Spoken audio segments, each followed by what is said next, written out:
ये डिस्काउंट का बहुत ही प्यारा क्वेश्चन है और हमेशा एग्जाम में ये पूछा ही जाता है डिस्काउंट से। देखिए क्या क्वेश्चन दे रखा है, एक दुकानदार एक वस्तु पर x रुपया मूल्य अंकित करता है, यानी x जो है आपका एमआरपी दे रखा है, x रुपया मूल्य अंकित करता है और उस पर 20% की छूट देता है, छूट मतलब डिस्काउंट देता है। वह इसे छूट दिए गए मूल्य पर 12.5% टैक्स लगाने के बाद, यहाँ पर जो टैक्स हो गई वो आपका प्रॉफिट हो गया, 12.5% टैक्स लगाने के बाद 432 रुपए में बेचता है, तो एक्स का मान क्या होगा। बहुत ही प्यारा क्वेश्चन है। देखिए इस क्वेश्चन को बनाने का सबसे सिंपल तरीका बताते हैं।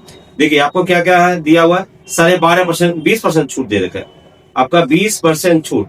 20% छूट का मतलब क्या मतलब हो गया, 20/100, 20 बटे कितना हो गया 100, यानी कितना 1 बटे कितना हो गया 5 हो गया। अब देखिए 12.5% टैक्स लगा रहे हैं, वो टैक्स लगा रहा है, टैक्स जो होगा आपका प्रॉफिट की गिनती में आ जाएगा। 12.5% कितना हो गया, 12.5% बराबर क्या हो गया 12.5 बटे कितना 100, कितना हो गया ये 1/8। अब देखिए 1/8 हो गया 12.5%। अब देखिए हम क्या क्या लिख देते हैं, दो चीज, किसका किसका जिक्र है, यहाँ पर जिक्र है एमआरपी 432 रुपया। देखिए यहाँ पर 432 रुपए में बेचता है, तो हम क्या करेंगे, एक साइड हम क्या करते हैं, यहाँ देखिए 432 रुपए में बेचता है, एक साइड एमपी लिख देते हैं, एमपी मतलब अंकित मूल्य और एसपी मतलब जिस मूल्य पर वो बिकता है। एक तरफ एमपी लिख दे, एक तरफ क्या लिख दे एसपी में लिख दी। अब देखिए 20% छूट देता है, यानी क्या हो गया 5 हो गया, 5 रुपया का एमआरपी हो गया, सॉरी 5 रुपया एमआरपी हो गया, 1 रुपया का छूट हुआ, कितना में वो बिका 4 रुपया में, 4 रुपया में बिक गया। अब क्या हो गया प्रॉफिट हुआ 12.5%, टैक्स दिया ना वो प्रॉफिट की गिनती में आता है, 1/8 हो गया, यानी 8 जो हो गया 8 एमआरपी पे गया और 1 रुपया को से प्रॉफिट हो गया, कितना हो गया वो 9, ये 8 आ गया एमआरपी में और 1 रुपया का प्रॉफिट में गिनती होगा, तो कितना 8 है कितना हो गया 9। अब ये कितना हो गया, ये मल्टीप्लाई कर देते हैं, 5 8 जा कितना हो गया 40 हो गया और ये कितना हो गया 36 हो गया, और शॉर्ट कर देते हैं ये कितना बार में कटेगा 4 से 10 बार में, और ये 4 से 9।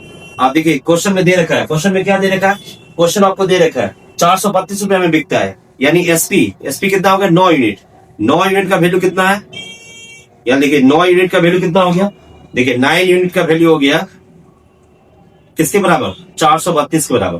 अब क्वेश्चन में दे रखा है 9 यूनिट का वैल्यू कितना 432 के बराबर। आपको क्या पूछ रहा है, एक्स का मान पूछ रहा है, यानी एमआरपी पूछ रहा है, तो इसलिए कितना 1 यूनिट बराबर कितना हो गया, 1 यूनिट बराबर हो गया कितना 432 बटे 9, 432 बटे कितना हो गया 9 हो गया।